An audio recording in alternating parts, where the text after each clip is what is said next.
Oke, assalamualaikum warahmatullahi wabarakatuh. Perkenalkan, nama saya Naufal. Kali ini kita akan membahas tentang antara framework dan jQuery. Banyak dari kita mempertanyakan, kenapa kita harus memakai framework, sedangkan jQuery kan sudah enak, sudah ada, sudah gampang digunain, dan dia bisa melakukan apa yang dilakukan oleh framework. Oke, saya akan coba menjawab pertanyaan ini dengan pengalaman-pengalaman yang pernah saya alami sebelumnya. Kebetulan framework yang akan kita gunakan adalah Vue.js. Mari kita lihat contoh-contoh aplikasi atau UI yang bisa kita buat dengan Vue.js dengan mudah. Mari kita buka vue.js.org, terus kita masuk ke section get-nya, terus di bagian all together now atau di bagian bawah sini, nanti kita bakal lihat ada to do app. Jadi semacam UI yang memproduksi atau bukan memproduksi ya, yang menampilkan list-list tentang apa saja yang harus kita lakukan lah. Seperti itu untuk fungsinya. Baiklah, di UI ini simple banget. Jadi ketika kita menambahkan suatu list, tambah list baru, contohnya di sini, dan kita tekan enter, dia akan menambahkan list baru pada UI kita atau pada elemen kita. Di sini yang menjadi masalah adalah ketika kita menggunakan jQuery. Ini bakal ribet, serius, bakal ribet. Mari kita coba membuatnya dengan jQuery. Pertama-tama kita siapkan dulu file-filenya, yaitu jQuery itu sendiri, index.html, dan main.js. Semua file ini kosong karena kita akan buat memang dari awal banget. Oke, kita buat dulu markupnya, kemudian antara framework dan jQuery. Script, kita panggil dulu ini si jQuery-nya. Kemudian kita panggil main.js-nya biar rapi ya. Jadi kita pakai file terpisah, nggak langsung diinjek di script gitu, nggak langsung main di script gini, biar rapi aja kelihatannya.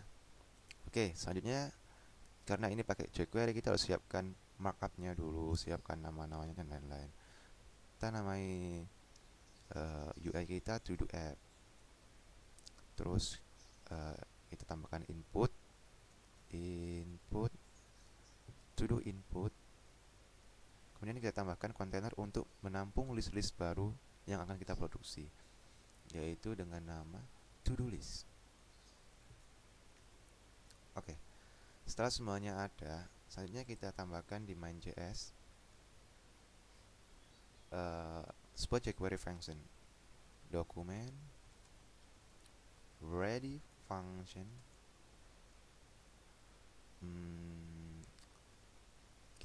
Kita tambahkan event listener pada inputan kita. Kita seleksi dulu to do input. To do input kan jadi to do input, benar. To do input on up function. Oke, kita log kita refresh. Nah, di sini kita sudah menanamkan event atau menambahkan event listener pada inputan. Jadi ketika kita melakukan menekan tombol dan kemudian melepasnya, harusnya ada log di sini. Dan log ini kita bisa lihat tombol apa yang kita tekan. Oh, ternyata tombol A yang kita tekan dengan kode key-code-nya 65 dan width-nya 65. Biasanya sih saya pakai width ini buat menentukan tombol apa yang kita tekan. Oke, kita coba ya. Bagaimana kok kita tekan enter? Karena kan tujuan kita kan ketika kita tekan enter, dia akan menambah list. Jadi kita lihat apa yang terjadi ketika kita menekan enter kemudian melepasnya. Oke, bagian bawah ini ada event baru. Jadi kita lihat, oh ternyata keyboard atau tombol yang kita tekan adalah enter dengan keycode 13 dan width-nya 13. Ya kita ambil aja width-nya ini. Jadi di width kita lihat. Kita refresh dulu. Oke, kalau A itu 65, kalau S itu 83. Sedangkan kalau enter 13, 13, 13, 13, 13. Berarti yang jadi acuan adalah angka 13. Kita tambahkan variabel baru namanya tombol enter ditekan. Width, karena yang mengindikasikan tombol enter ditekan adalah width 13, ya kita tambahkan width 13. Jadi di sini bakal tampil apakah tombol enter itu ditekan atau tidak. Oke, kita coba ya. Kita refresh dulu. Enter. True. Oh, berarti aku tekan enter. Kalau kita tekan A, oh, false. Seperti itu. Jadi ketika kita tekan enter, harusnya kita akan menambahkan chart baru pada to-do list. Kita seleksi dulu to-do listnya. Kemudian kita append chart baru. Oke, chart baru. Kita refresh. Ketika kita tekan enter, harusnya menambahkan chart baru. Oke, ini work. Tapi ketika kita tidak menekan enter, harusnya kan nggak seperti ini, harusnya nggak nambah. Ya gampang, kita tinggal batasi. Kita tambahkan argumen if. Jika tombol enter ditekan, maka dia akan menambahkan chart baru. Sedangkan kalau tidak, ya tidak terjadi apa-apa. Kita refresh, kita coba tekan A, B, C, D, F, G, nggak ada terjadi. Tapi ketika kita tekan enter, dia baru menambahkan chart baru. Selanjutnya, langkah selanjutnya adalah kita harus menyesuaikan isi dari chart itu sesuai dengan inputan yang ada. Jadi misalnya saya ketik input atau ketik apalah, enter, harusnya yang keluar adalah input apalah, seperti itu. Untuk melakukan hal ini, kita perlu mengambil value dari to do input. Kita cek dulu ya, apa aja yang dibawa oleh to do input. To do, karena ini sudah di query, sudah kita query sebelumnya, kita bisa langsung pakai this yang artinya sama dengan ini scope awal dari scope itu, query awal scope itu, yaitu to do input. This ini sama ini sama. Mungkin teman-teman sudah pada tahu karena sudah pernah mempelajari jQuery. Saya hanya menginformasikan ini untuk yang belum familiar sama jQuery supaya bisa jump start. Oke, kita coba apa aja yang dibawa. Oke, kita refresh dulu. Kita lihat apa aja yang dibawa oleh inputan kita. Input, nah ini keluar nih. Jadi di input di query input itu ada konteks dan ada ini array yang isinya, kita coba cari value dulu ya. Value v b c d. Ini ternyata input ini sesuai kan tuh. Jadi kita ambil ini aja dulu. Cara ngambilnya gimana? Cara ambilnya dari query kita tadi, query this, terus kita ke 0 dulu baru ke value. Oke, query this 0 dulu baru ke value. Kita refresh. Oke, maka dia akan menampilkan sesuai dengan apa yang kita inputkan. Oke, kita hampir dekat dengan case kita, dengan UI yang akan kita buat. Tambahkan variabel baru namanya isi inputan. Isi inputan kita akan kita letakkan pada tulisan chart baru ini. Tambah isi inputan. Oke, berarti seharusnya ketika kita tekan enter, dia bakal nambahin chart baru sesuai dengan isi inputan. Kita refresh. Isi inputan. Oke, cek lagi. Oke. Selanjutnya adalah kita harus menetralkan inputan ini. Jadi ketika kita sudah menambahkan list baru, terusnya inputannya kosong. Ya gampang, kita tinggal copy, terus kita kasih di bawahnya value sama dengan 0. Supaya value ini tidak berubah setiap kali kita ketik atau setiap kali kita tekan tombol keyboard, kita harus menambahkan scope baru. C2F. Oke, kita geser. Jadi hanya pada scope ketika tombol enter ditekan aja.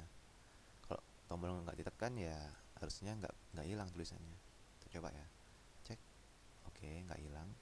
Lalu kita tekan enter, harusnya hilang.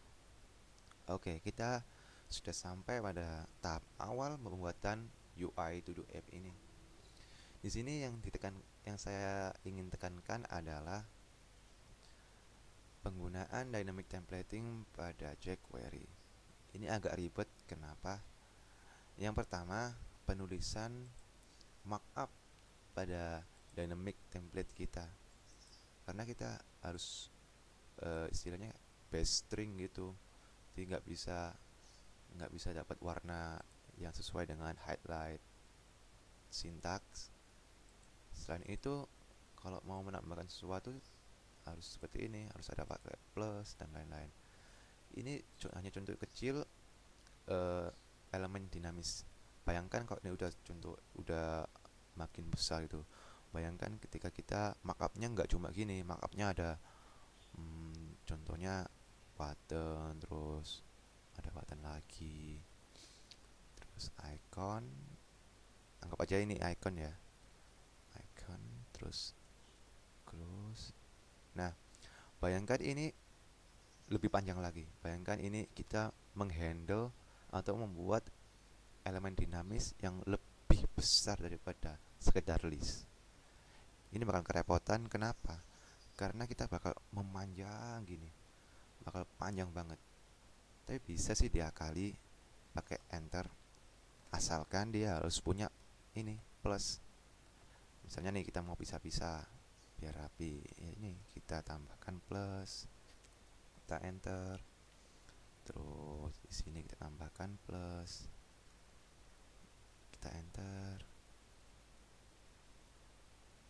terus tambahkan plus lagi, kita enter, dan begitu seterusnya. Dan kita tinggal rapi-rapiin aja. Oke, ya mungkin seperti ini udah rapi lah, anggap aja ini rapi. Jadi permasalahan di jQuery itu yang pertama adalah pada elemen dinamis. Jadi ketika kita membuat elemen dinamis, kita bakal kesulitan menulis elemen tersebut. Kita coba apakah dia tetap jalan atau enggak. Tes. Oke, tetap jalan dan sesuai dengan markup kita. Selanjutnya adalah kesulitan atau masalah yang kita hadapi saat menggunakan jQuery dengan elemen dinamis adalah event yang kita tanamkan pada elemen dinamis itu sendiri.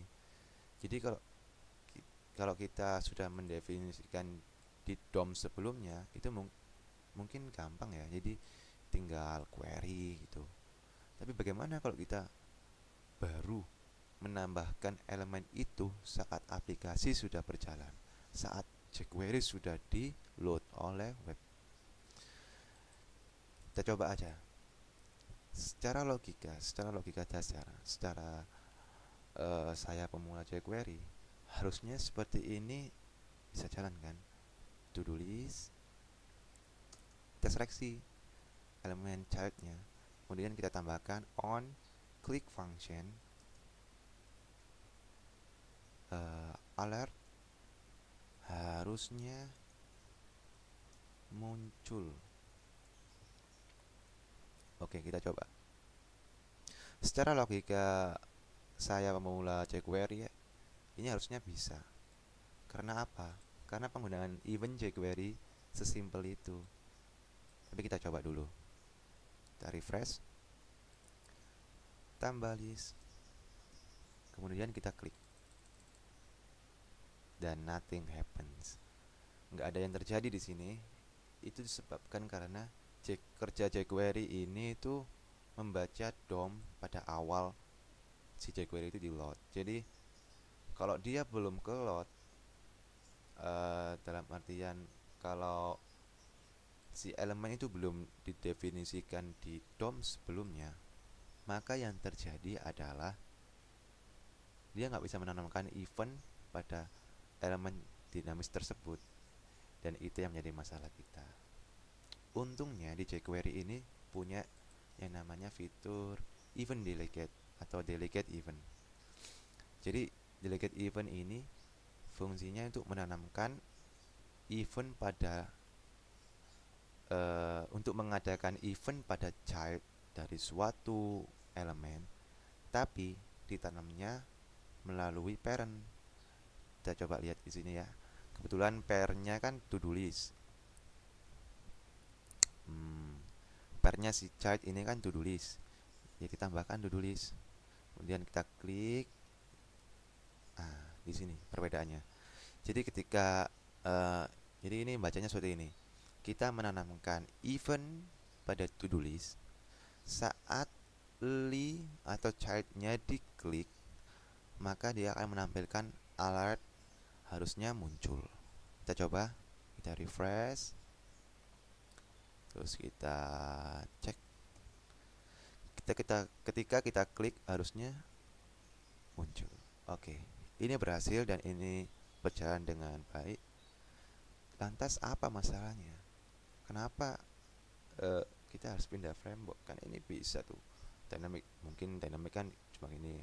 Oke lah, saya fine kalau cuma gini-gini aja sih, aku nggak masalah. Tapi masalahnya selain itu ada juga namanya event ini. Di sini event bakal bayangkan kalau kita membuat aplikasi yang lebih besar. Jadi kebetulan ini kan contohnya cuma kecil. Bayangkan ini banyak UI di mana-mana. Sedangkan kita harus menanamkan event itu pada parent UI tersebut. Di sini adalah masalahnya. Jadi performa aplikasi kita bakal menurun drastis. Kenapa menurun drastis?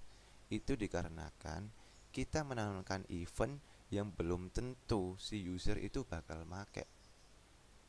Jadi kan misalnya nih, ini banyak UI, bayangkan banyak UI. Di sini ada to do app. Kan si user belum tentu kita pakai to do app. Sedangkan si jQuery sudah terlanjur menanamkan event pada childnya si to do app. Di sini kalau dalam skala besar bakal kerasa. Oke, Mas, ada kok solusi yang lebih baik. Contohnya kita menanamkan pada window. Oke, kita coba menanamkan single event pada window. Jadi konsepnya ini seperti ini. Kita tanamkan event pada window. Jadi ketika window diklik, kita cek apa sih yang kita klik dengan melihat event target. Seperti itu. Ini kita komen dulu. Kita coba lihat, kita refresh dulu. Tes. Nah, di sini terjadi ketika kita klik list ini, maka dia akan muncul. Oh, targetnya ternyata childnya sini. Oke, selanjutnya bagaimana caranya kita menanamkan event yang bukan event sih. Bagaimana kita menanamkan suatu function untuk dijalankan saat ini diklik, saat elemen dinamis kita diklik. Untungnya di jQuery itu ada namanya fitur juga is. Kalau saya tidak salah itu namanya is. Jadi pertama kita query dulu targetnya. Target sama dengan ini ya, biar nggak bingung. Kita query dulu target. Jadi kita query sesuai dengan target yang ada di event Windows yang value callback-nya lah istilahnya. Jadi kita cek apakah target ini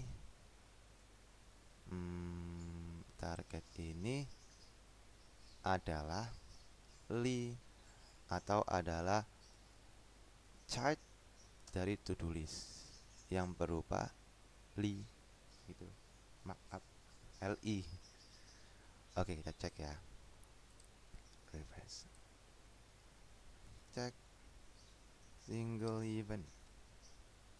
Jadi kita klik chartnya harusnya true. Tapi ketika kita tidak mengeklik chart tersebut harusnya kan false. Seperti itu. Di sini kita bisa manfaatkan sebagai single event container lah istilahnya ya. Jadi kita tambahkan if, terus kita add single event container, kita reload, tes, kita klik oke. Ini jalan sesuai dengan apa yang kita ekspektasikan. Memang konsepnya lebih buruk daripada si ini, maksudnya bukan buruk apa ya, buruk penulisannya lebih panjang gitu loh daripada delegate event yang ada di jQuery. Tapi performanya ini dijamin lebih cepat daripada delegate event yang ada di jQuery. Kenapa? Karena kita sebenarnya hanya menanamkan satu event listener pada window, pada satu elemen yaitu window, bukan pada setiap parent elemen yang ada di UI kita. Dan ini benar-benar meningkatkan performa aplikasi kita. Tapi masalahnya adalah ketika kita melakukan cek ini mungkin bisa work secara normal lah. Tapi bagaimana kalau kita menambahkan event pada buttonnya? Oke, kita coba ya. Menambahkan event pada buttonnya. Button. Jadi harusnya ketika kita klik ini nggak terjadi apa-apa. Tapi ketika kita klik button jadi. Oke. Tes. Coba kita klik button. Dan dia work sesuai yang kita bayangkan, dia jalan. Dan kita klik yang lainnya dia nggak jalan apa-apa. Tapi permasalahannya adalah kalau kita bikin UI nggak mungkin, ya mungkin aja sih, tapi kebanyakan button itu pasti punya icon kan seperti inilah. Ini bayangkan aja ini icon bukan tulisan biasa. Ketika kita klik iconnya dia nggak terjadi apa-apa. Kenapa bisa begitu? Karena si jQuery ini membacanya si target adalah icon, bukan tombol. Tuh, yang dibaca jQuery adalah icon, bukan tombol. Alhasil, kita harus membuat query lebih banyak lagi. Kita copy, kita tanamkan event pada button, pada icon maksud saya. Coba kita reload. Tuh, ini baru bisa. Dan bayangkan ini bayangkan kita berada di UI yang lebih besar. Bayangkan, kita bakal kerepotan dan ini bakal panjang banget, bakal banyak banget di scope event listener Windows ini, bakal banyak banget function. Oke lah, itu bisa dirapikan. Tapi yang saya tekankan di sini adalah pada seleksi jQuery ini kita akan bakal kesulitan untuk penulisan selektor. Selain penamaan, kita juga harus membuat detail apa aja yang ada di dalamnya si button atau si elemennya yang kita adakan event. Satu contoh lagi, sebenarnya tadi sih harusnya kita tambahkan event saat to-do list li atau li ini kita klik, dia harusnya keluar alright. Oke, kita coba. Oh iya, ini kita komen dulu. Kita coba tes. Oke, jalan keluar aren. Tapi kita klik tombol, dia nggak jalan. Padahal secara teknis, secara markupnya di mana ya? Oh ini. Secara markup, dia itu button ini adalah bagian dari si ini, silly. Harusnya kan dia juga ikut terkena event, ya kan? Disitulah yang bakal ribet. Bayangkan kalau kita mau ini li diklik harus keluar aret, tapi ketika button diklik harus keluar juga, bakal banyak seperti ini. Ini bakal kita tambahkan di sini.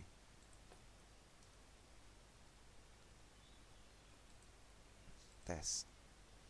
Oke. Tuh, ini baru bisa. Nah, seperti itu. Oh ya, satu lagi. Saya pernah mengalami delegate event ini bakal triggers double event, tapi nggak banyak sih kasus seperti itu. Tapi saya pernah mengalami. Dan itu bakal ribet banget. Ribet. Oke. Sedangkan di framework mungkin nggak akan bahas sekarang sih. Tapi di framework intinya, di framework dia bakal lebih mudah mengorganize si event, bakal mudah mengorganize uh, elemen-elemen dinamis, karena framework diciptakan untuk itu, diciptakan untuk membuat UI yang benar-benar dinamis dan mudah. Performanya pun lebih cepat. Karena apa? Karena kebanyakan framework itu merender ulang elemen, jadi bukan mengedit langsung di DOM. Kalau jQuery kan mengedit DOM-nya nih, ibarat kata sih kayak gini, edit DOM kayak gitulah. Jadi kalau jQuery itu kerjanya gitu, langsung ngedit gitu. Sedangkan kalau kayak React atau Vue itu dia pilih-pilih. Kalau memang oh ini kayaknya harus re-render, harus di-render ulang. Oh ini cuma update DOM, ya update DOM. Tapi oh ini harus di-render, ya Vue bakal menghapus elemen ini. Bakal benar-benar menghapus, menghilangkannya, kemudian menambahkannya lagi. Dalam artian menanamkan itu ke DOM lagi. Seperti itu. Dan di sini performanya bakal eh, dalam kinerja seperti itu dia bakal meningkatkan performa aplikasi kita. Oke, apalagi ya yang harus kalian bahas ya? Sebenarnya ada 3 poin, tapi saya lupa ini. Apa ya? Oh ya, jadi selain itu nanti bakal kita kerepotan sama misalnya routing. Kalau kita bikin SPA ya, single page application, routing kan dia pindah-pindah, kayaknya pindah halaman, tapi sebenarnya dia nggak pindah halaman. Dia cuma pindah hash, dan dia cuma melakukan suatu function yang bakal menampilkan elemen baru pada page web kita. Di sini yang jadi masalah adalah jQuery nggak punya life cycle, nggak punya daur hidup, yang artinya ketika kita pindah root, misalnya pindah root apalah, si event-event ini, event yang kita tanamkan jQuery ini harus kita hilangkan secara manual, harus kita hapus, harus kita remove listener satu persatu, dan itu bakal menyusahkan kita nantinya.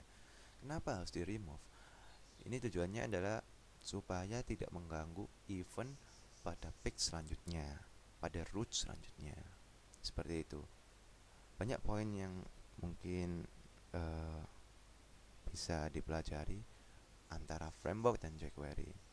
Tapi untuk kali ini sepertinya cukup di situ deh. Cukup sampai sini videonya. Kita akan bahas lanjutannya tentang Vue, mungkin bakal bahas tentang Vue, dan kemungkinan kalau ada waktu kita bakal bahas tentang React juga. Oke, sekian dari saya. Semoga bermanfaat, dan wassalamualaikum warahmatullahi wabarakatuh.